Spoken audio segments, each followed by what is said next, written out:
This is the Lone Creator YouTube. We hope this video helps. In this video, I will compare Framer versus Webflow versus Figma. We'll explore their core functionalities, helping you understand which tool best suits your design and development workflow. Each platform offers unique strengths, from intricate interactive prototypes to robust website building and collaborative design. By the end, you'll have a clear picture of where each tool shines, enabling you to make an informed decision for your next project. Figma and Framer truly stand out for design and prototyping. Figma's real-time collaboration is a game changer, letting entire teams work together seamlessly.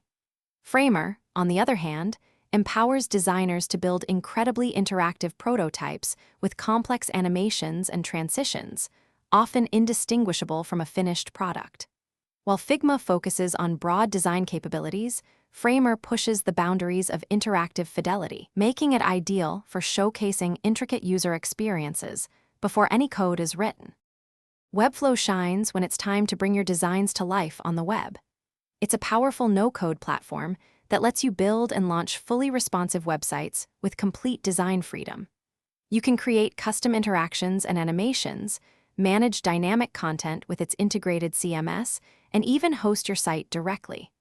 This means you can go from concept to a live, professional website without needing a developer, saving significant time and resources in the process. So, which tool is best for you? If your focus is on collaborative design and comprehensive UI/UX, Figma is an excellent choice. For cutting-edge interactive prototypes that truly mimic a live product, Framer is your go-to. And if you're looking to build and host a professional, responsive website without writing a single line of code, Webflow is the clear winner. Consider your project's specific needs and your team's workflow to make the most effective decision. Thanks for watching. Consider subscribing if we helped you.